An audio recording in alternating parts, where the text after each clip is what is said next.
We'll get started in a couple minutes. We'll give everyone a couple more minutes to get here, and then we'll get started.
Good afternoon, everyone. Thank you for joining us for Mindfulness Matters. My name is Nick Tin, and I'm going to be your presenter throughout the series.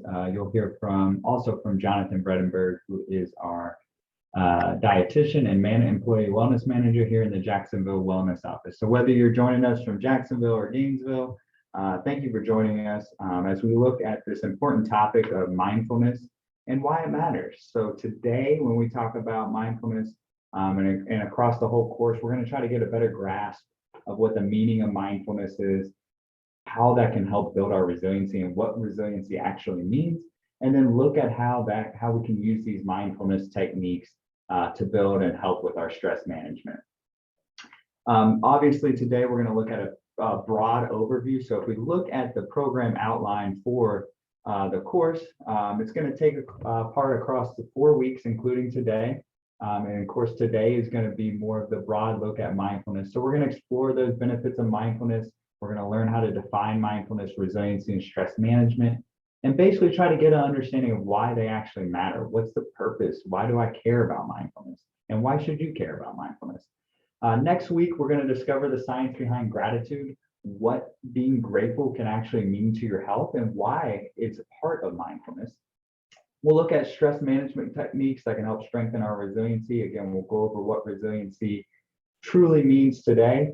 We'll also understand mindful eating and how to apply it to our dietary habits. So if you hear me talk about mindfulness, you'll hear me throughout the course talk about it as a whole body approach, whole health. So you're not just looking at the mental health aspect of mindfulness. You'll learn about mindful eating, which obviously ties into our dietary habits. You hear me talk about sleep a lot, so our sleep hygiene is important with mindfulness. You also hear me talk about physical activity with mindfulness. So when I talk about mindfulness, I'm not just focusing on that mental health aspect, although it's a big core concept.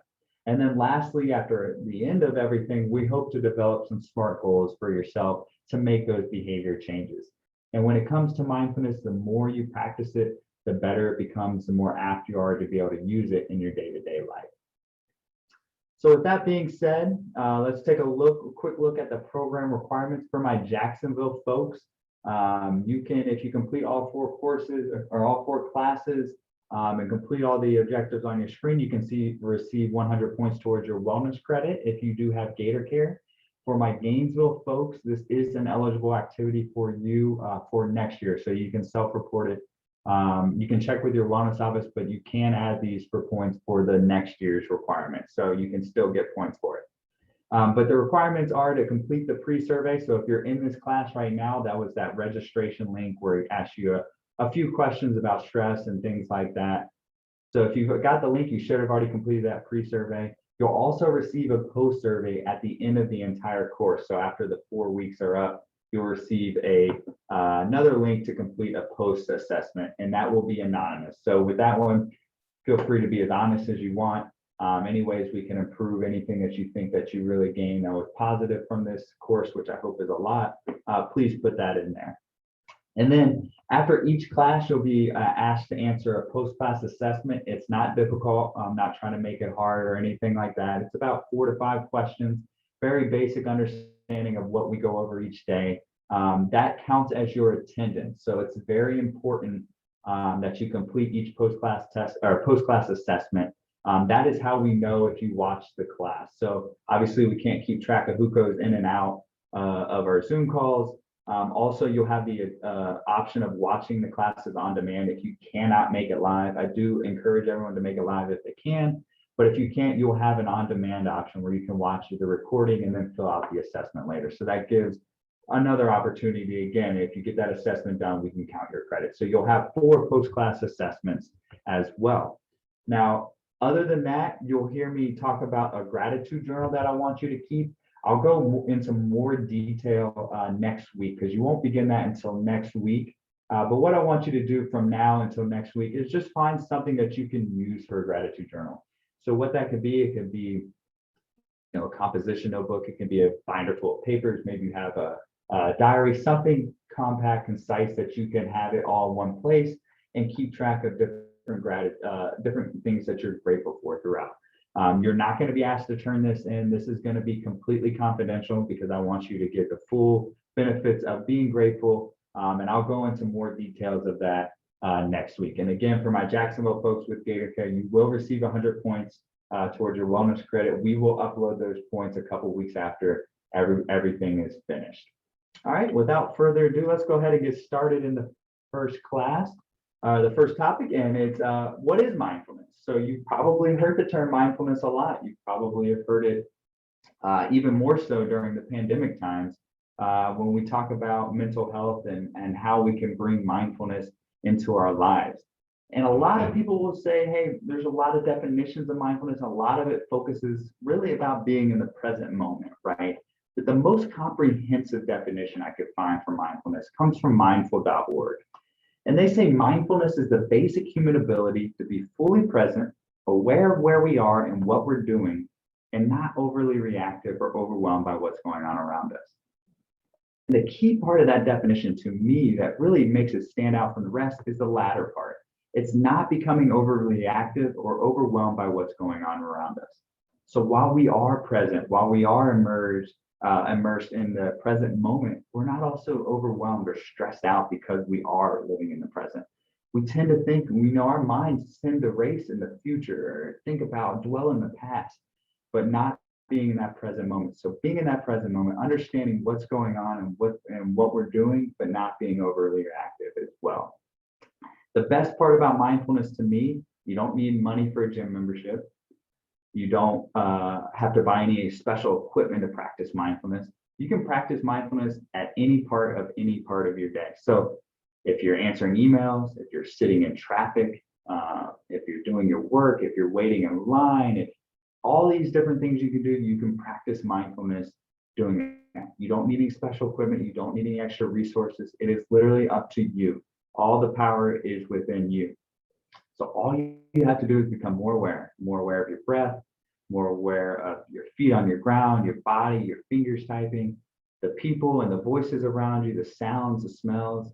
So it's common, our mind races and focuses on the past and future. But if you just notice these thoughts and return to the present moment, if practicing that, it's these little regular steps that add up to create a more mindful and healthy life. So what I want you to do right now is go ahead and close your eyes, and I want you to think about your morning. Now, if you happen to work night shift, your morning may look a little different than the rest of us. But what was the first thing you did when you woke up this morning? Can you recall? Did you grab your phone? Did you go to the restroom, brush your teeth, maybe hit snooze for about the 10th time? What was the first thing you did when you woke up this morning? What about any conversations you had? Did you have any conversations and can you recall them? And if you had conversations with someone face to face, maybe a loved one, a child, whatever it may be, do you remember the expressions or the emotions behind the conversations that you had with them? What did you have for breakfast? Did you have coffee? Did you eat something as well? And if you had coffee, how much did you have? Did you eyeball your cream and sugar? Or did you consciously and mindfully add that? What sounds did you notice before you left for work? Was there traffic? Was there birds chirping, dogs barking? Did you have the radio on? How about this? When you left for work, did you put on your seatbelt if you drove?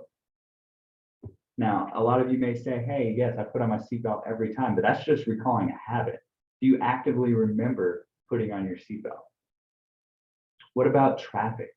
Did you notice any cars around you, or what you listened to on the radio? What music, podcast, audiobook, whatever you listen to? So while we may vaguely be able to recall a lot of these things, it's really the notion that we can't recall them in great detail. I know I'm guilty of it. I'll drive from point A to point B, think about a million different things and forgot how I got there. You know, it's not like I'm not being safe and focusing on the road, but it's my mind is racing in 24 different directions. It's just the same thing as if anyone reads books and they may read 4 or 5 pages and they get to that 5th page and their mind comes back to the book and they've been thinking about something else for those 4 or 5 pages. So they can't recall exactly what they read.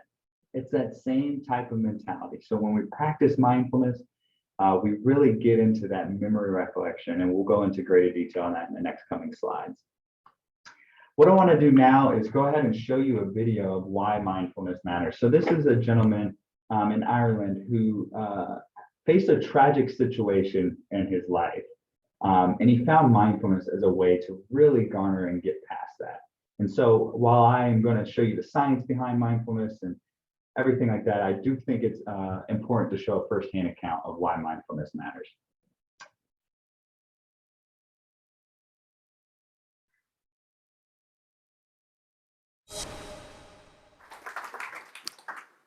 So I've been practicing mindfulness for about 6 years now. And I'm pretty sure that everybody here has probably heard of it at some stage. But do you really know what it is? A lot of people think that mindfulness is just meditation, but it's not. It's so much more. One definition of mindfulness is that it's taking conscious awareness of your present moment. It's valuing those little moments in life as they're happening. But why is that important?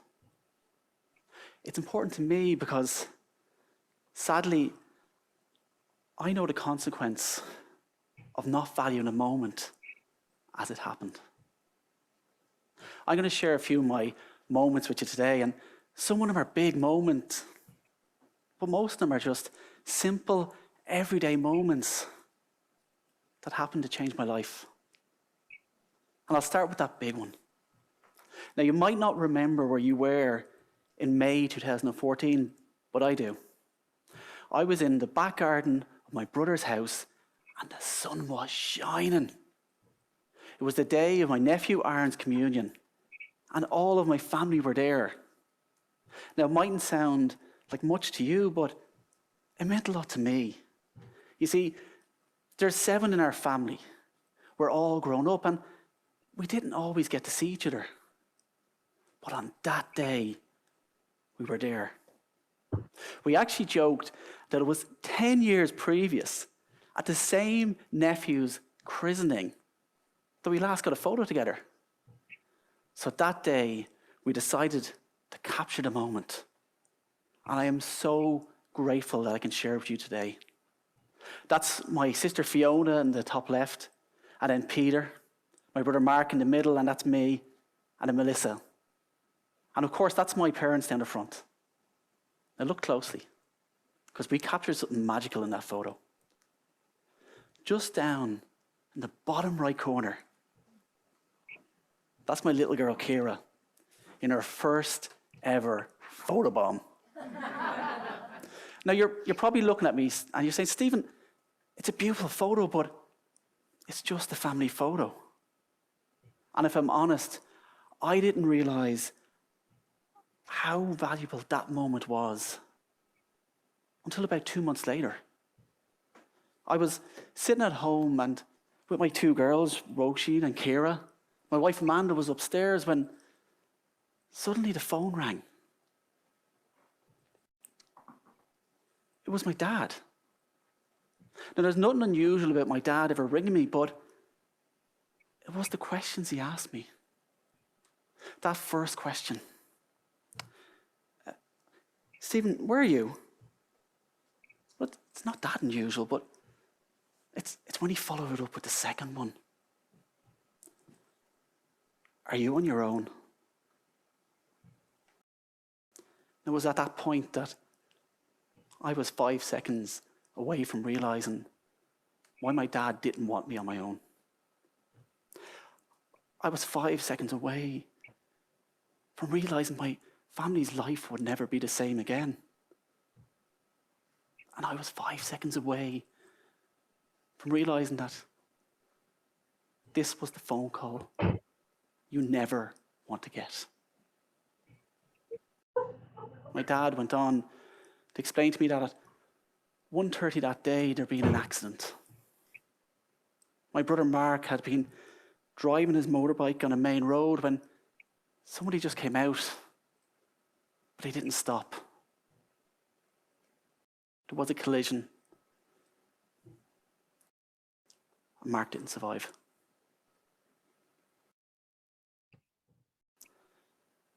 I didn't know what to do.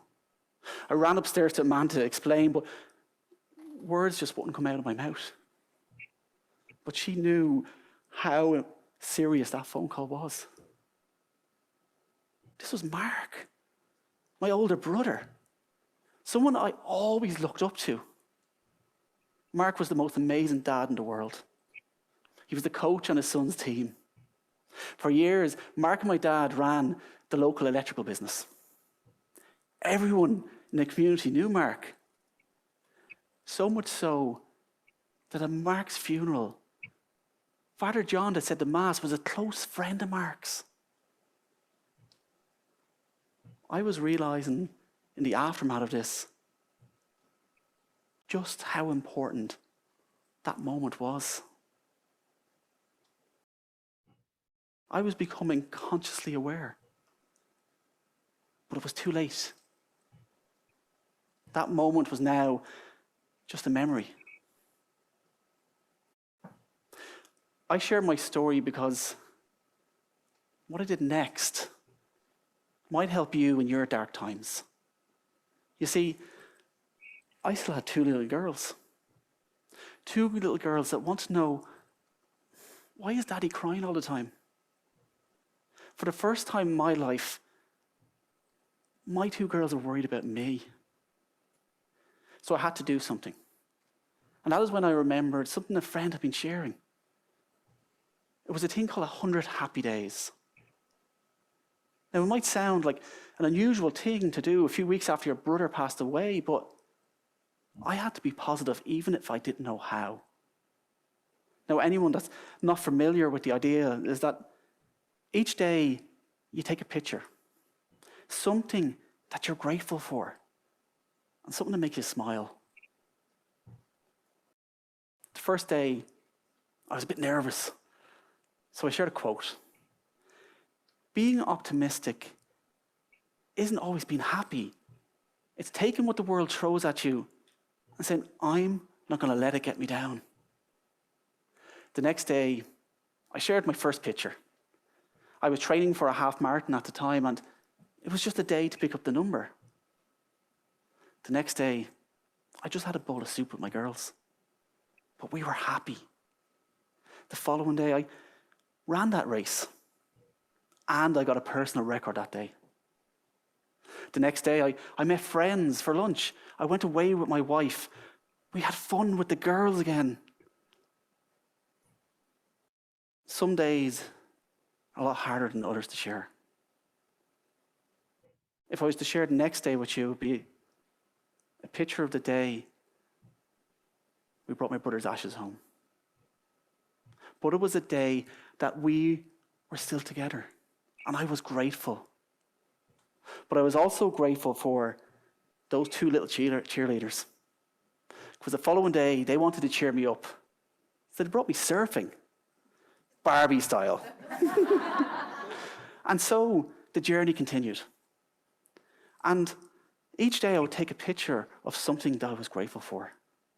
Now, don't get me wrong, these were very dark days, and in doing so, I wasn't hiding away from what was happening. I was opening my eyes and my heart to what I still had. As you can see, most of these moments are just simple, everyday moments with my family.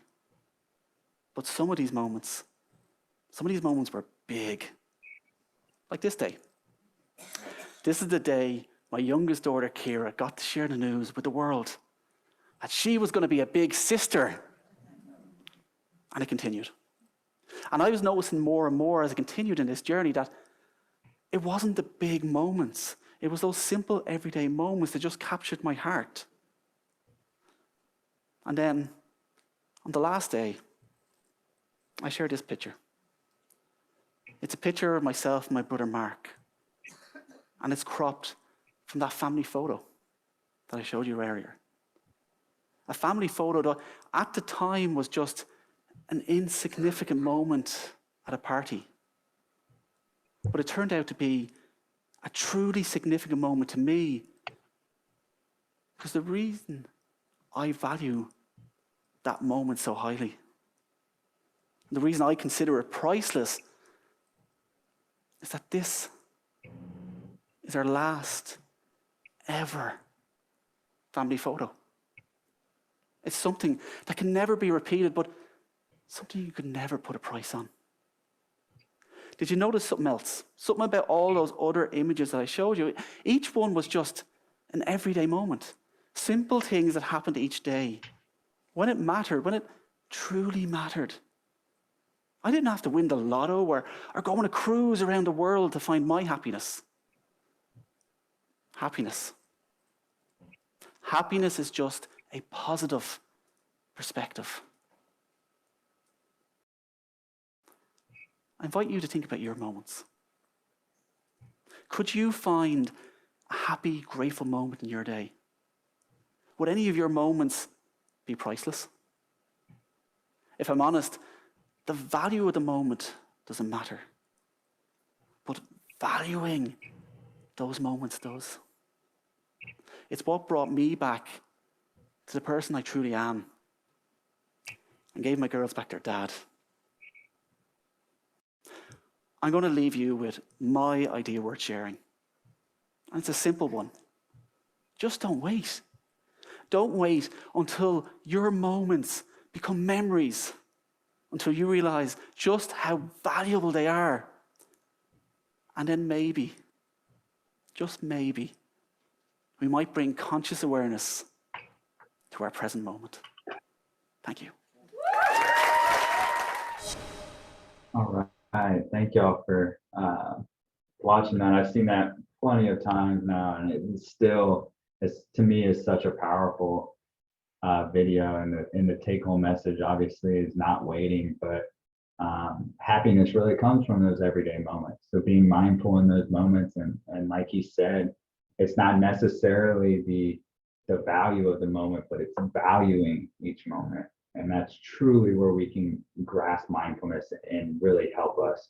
And he mentioned some other things, talking about how we can, how stress can impact us and things like that. And that's what we're really going to turn our attention towards and look at how mindfulness and what science says mindfulness can help with. So when we look at the research behind mindfulness, in 2010, Hoffman et al. Conducted a meta-analysis of 39 different studies, and they explored the use of mindfulness-based stress reduction and mindfulness-based cognitive therapy. So what these findings said is that they're consistent with evidence that mindfulness increases positive effect, increases positive effect and decreases anxiety and negative effect. So in one study, participants were randomly assigned to an 8-week mindfulness-based stress reduction group, and then they were compared with the controls on self-reported measures of depression, anxiety, and neural reactivity after watching sad films. And this was done by Parv et al. In 2010. And what the researchers found is that the participants who experienced mindfulness-based stress reduction had significantly less anxiety, had less depression, and less somatic distress compared to those of the control group. People that practice mindfulness also experience less rumination. That's that stirring and thinking over the same thoughts in our head, which usually are negative, over and over and over again. So we tend to get down on ourselves and ruminate over things. We are our own biggest critics. I think I don't need to tell anyone that. So when we sit and ruminate over these negative thoughts, it doesn't help us focus on the present. We're usually having negative thoughts about something we think is going to happen in the future or something that we're judging ourselves on in the past.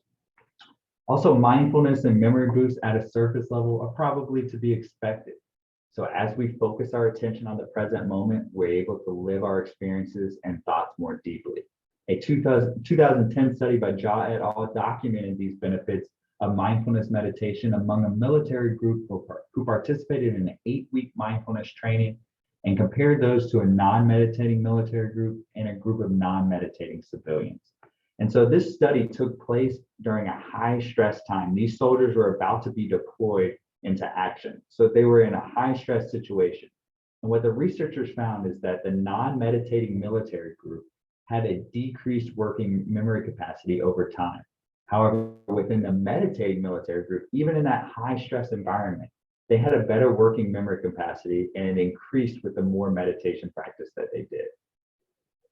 Focus goes hand in hand with mindfulness. So as mindfulness, it's about focusing our attention and being fully aware. So those who practice mindfulness have better focus, are more attentive in their work, and have stronger cognitive flexibility than before mindfulness was a core concept in their life.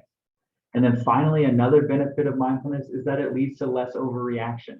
Study shows that those who practice mindfulness can be less prone to overreact or immediately react in an over-emotional way to conflict. So how many of us have had reacted poorly or had a short fuse? Maybe we didn't get a good night of sleep and we just we're stressed out and we can't handle it, and just one thing sets us off. Mindfulness practice can help us accept, understand, and process emotional engagements in a more productive manner. The study on your screen is a 2013 study from Fortney et al. That looked at how mindfulness can benefit healthcare workers. So this study took 30 primary care clinicians and they applied mindfulness techniques and training over the course of 9 months. So they had check-ins at 1 day, 8 weeks, and then at 9 months. At the end of the study, so even 9 months down the road, these clinicians reported significantly less emotional exhaustion, less stress, less anxiety, less depression, and less depersonalization, or this thought of being alienated or going through things alone that no one else can understand.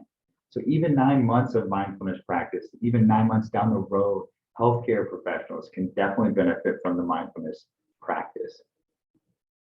And the idea here, when we talk about mindfulness, is to better help manage our stress. We all live with stress in our lives. It's ever present. If we're in a classroom right now and I ask you to raise your hand if you've had at least one stressful thing happen to you today and it's only, not even 12:30, a lot of you would have your hands up. I would think most of you. So what I want you to do right now is just think about where most of your stress comes from in your life. Now, it doesn't have to be one thing. Just think about all the things that may cause you stress. Is it your finances? Is it maybe our relationships, our family, our jobs, or maybe things that aren't panning out the way we should be? Or is it mistakes that you made? What causes you stress?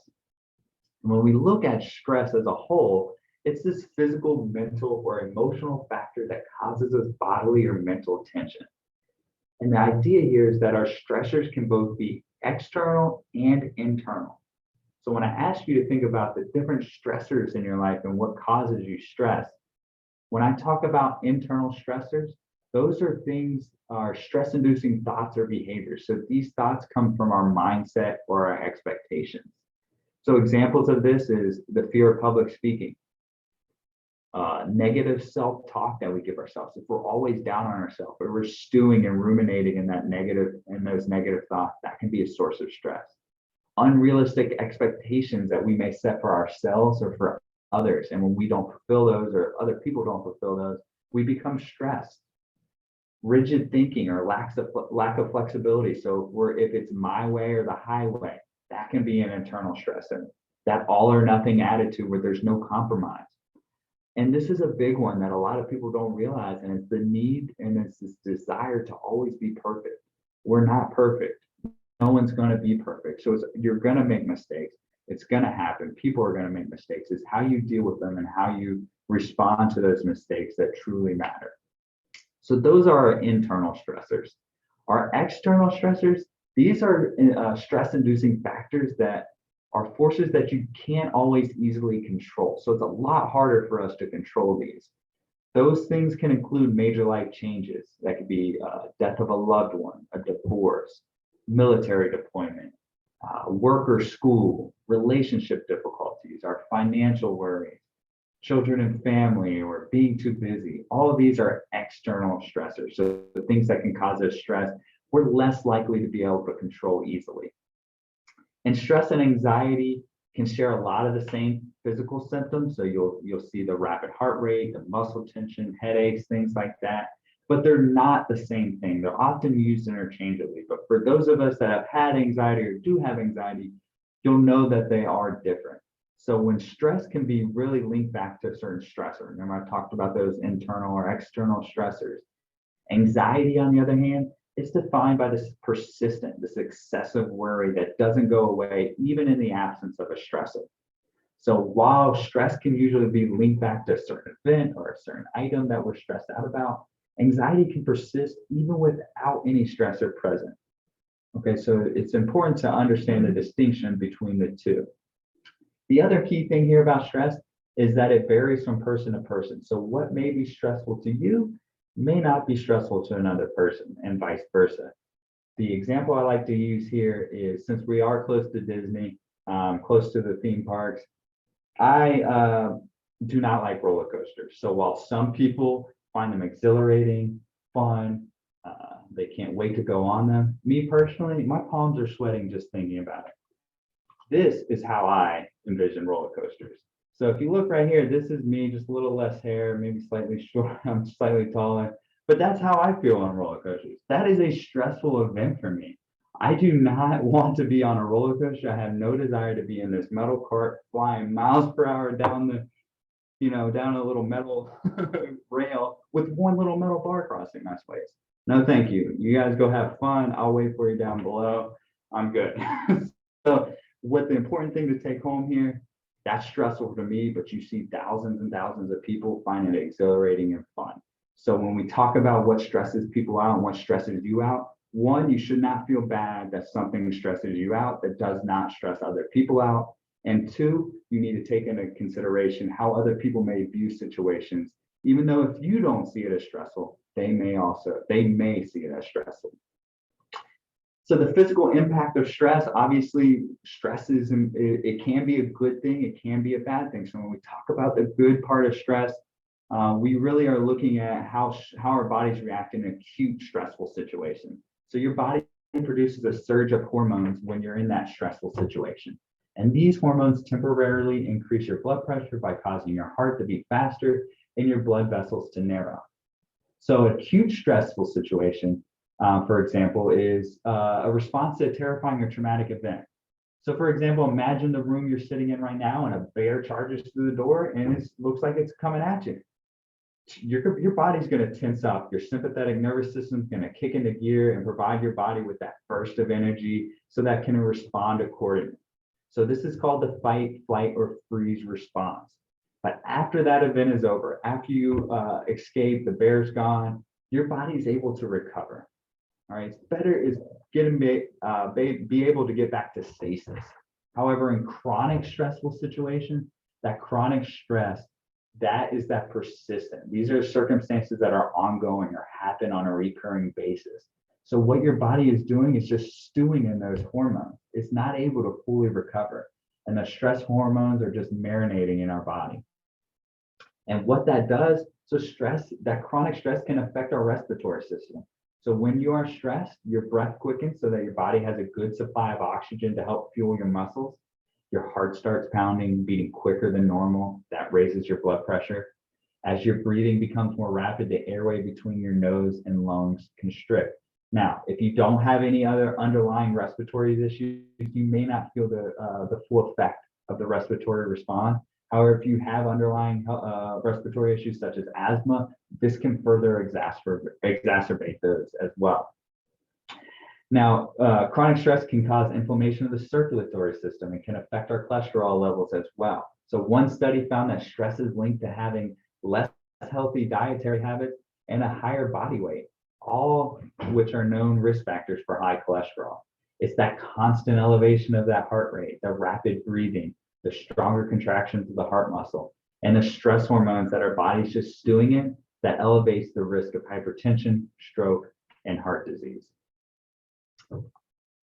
So when we talk about stress management and the impact of especially that chronic stress, what we're trying to do with mindfulness is help build resiliency. And the definition on your screen is from the American Psychological Association, and they define resiliency as the process of adapting well in the face of adversity, trauma, tragedy, threats, or significant sources of stress. That can be family and relationship problems, health problems, or workplace and financial stressors. So we all experience difficulties and stress in our life, but how do we deal with it?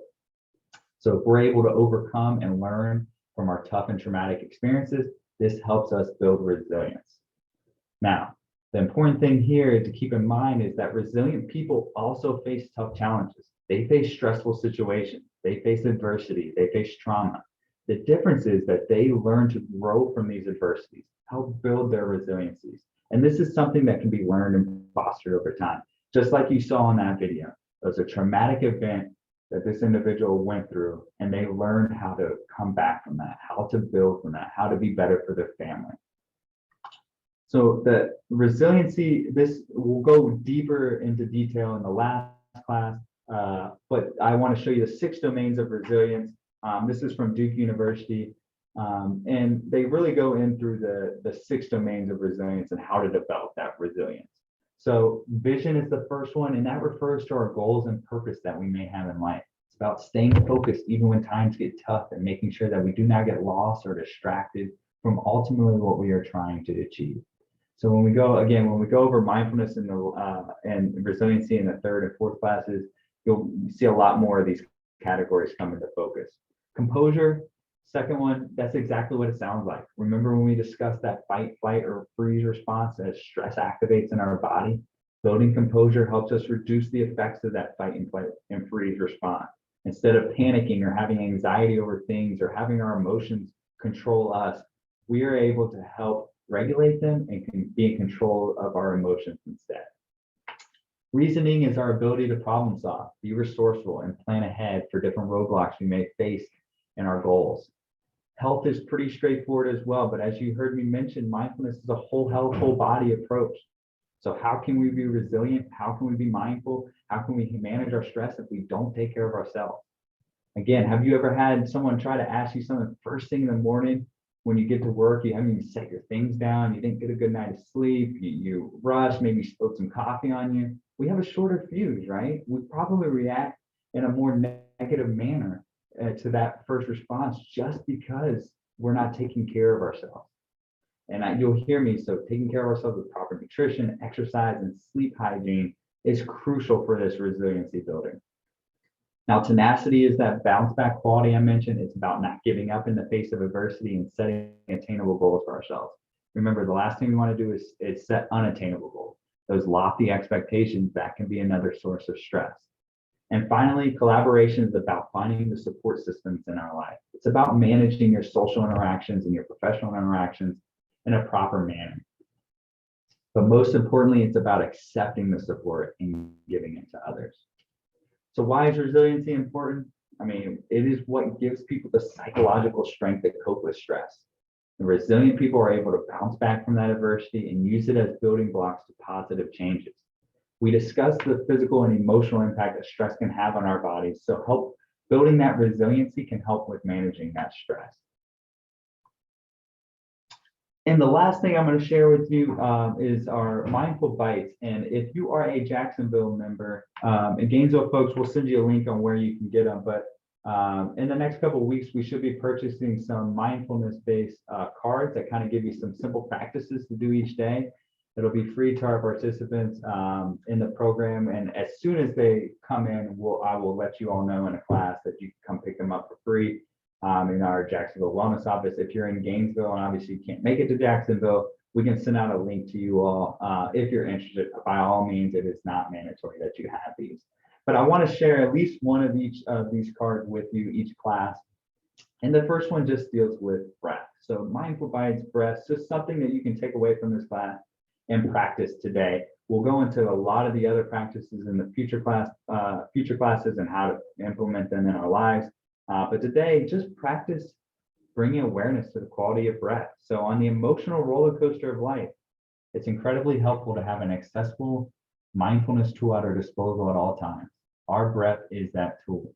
Practice bringing awareness to the quality of your breath a few times a day. So you can start by spending 1 minute noticing your breath before each meal. Practicing giving your attention to your breath will give you something to turn to whenever you need to anchor yourself.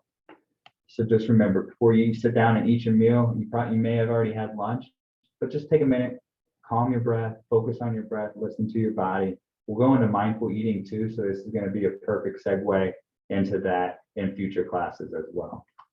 So looking ahead, we'll have class number 2 next Tuesday, so a week from today at 12 p.m. We'll be talking about the science behind gratitude. It's probably my favorite class to teach in this course.